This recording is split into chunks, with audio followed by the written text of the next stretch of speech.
these are a few loose ends that I need to tie up. Previously on the episode in which I discussed Peridot Joe Biden fan, possibly 1942, still up for debate. I'm in this frame. I mentioned one of the trailing phrases of Richthofen, Rule 34, avenge sevenfold.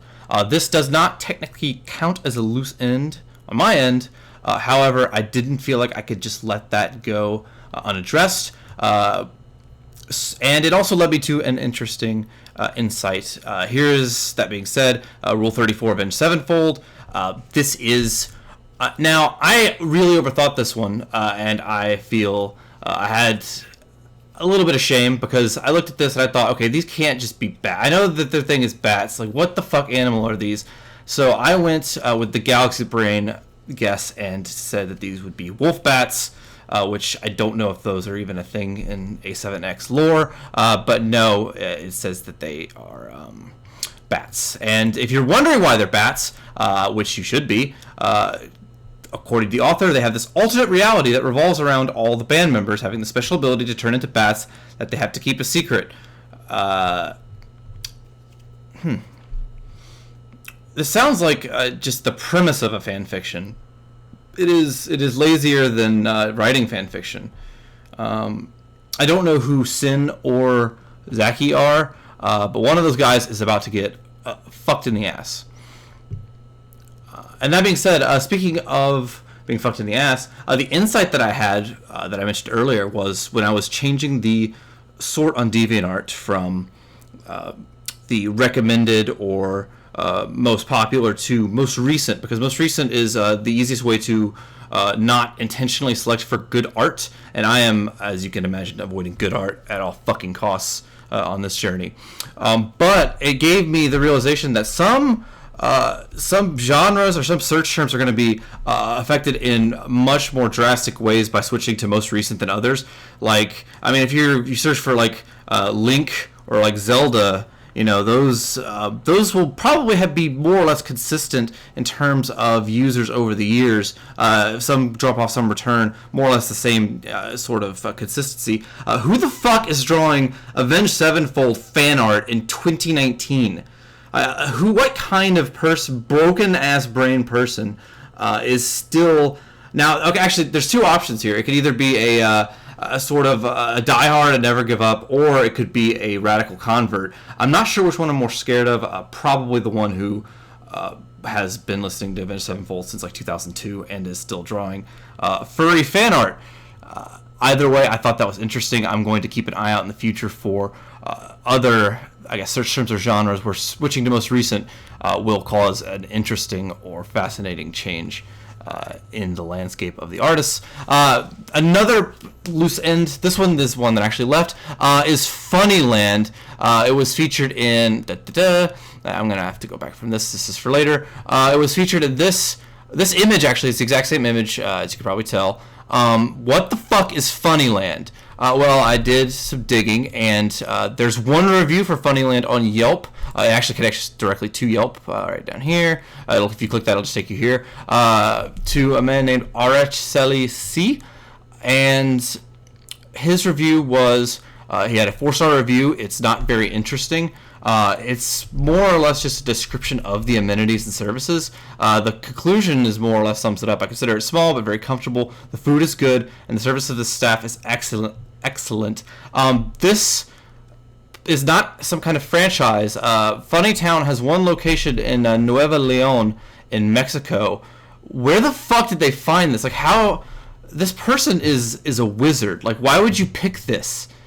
It says, okay, their profile says in the United States for PERIDOTXJOEBIDEN fan, but, I mean, who knows what's real?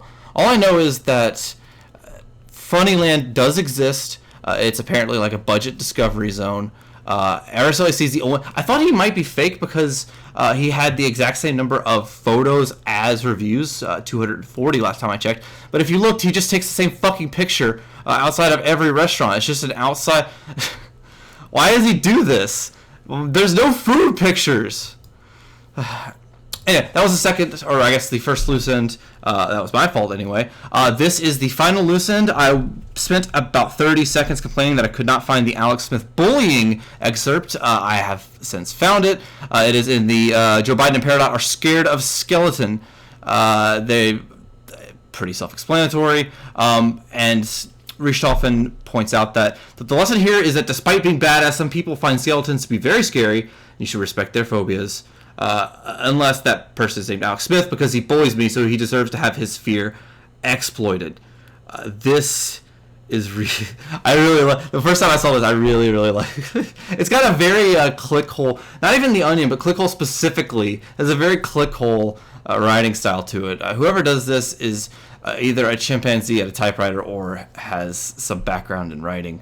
This shit bumps, and that will take care of all of the untied knots. They're nice and tight. I have big plans for my next presentation, if you will. It's what I call the sample platter. I will be providing short, concise summaries and an example or two for each of the next adventures that I plan on taking. The first is the Fire Emblem inflation conundrum. Why the fuck do all of the Fire Emblem Three Houses women have such a high rate of being inflated, made obese, stuffed, etc., etc.? Why is the rate? The rate is it's like something COVID Italy. I don't know. And I actually have written down in my notes right here. It just says seriously why with 3 question marks. It's very peculiar. The rate of obese versus all other fetishes. It is a flat majority, not even a plurality. That is extremely unusual. Does this apply to all Fire Emblem games? Is it just 3 houses? Is it just the... Well, I guess it is just the women because... I mean, come on. The next one I will be... is probably... The next sample that I will be presenting is going to be... this is probably the most content overall through all of these, but I will be presenting them in chunks going forward. I call it 9/11 through the years.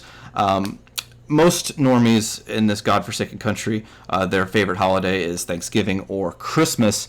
My favorite holiday is September 12th because on September 12th I get to wake up, if I've been a good boy and been very patient, and Santa will have on my doorstep I don't know why he leaves on the doorsteps of the chimney, whatever, fuck you, a full year's worth of new DeviantArt 9/11 posts. I am excited to announce that not only will I be doing these in year chunks, so from I'll have 1 year for each 2019, 18, 17, 16, 15, and then a chunk from 14 to 10, and then from 9 to beginning. Not only that, but in anticipation of a moment like this, I have been a very good boy this year. I skipped 2019 so that you and I can experience the 2019 crop of 9/11 DeviantArt images together. I'm very excited about that.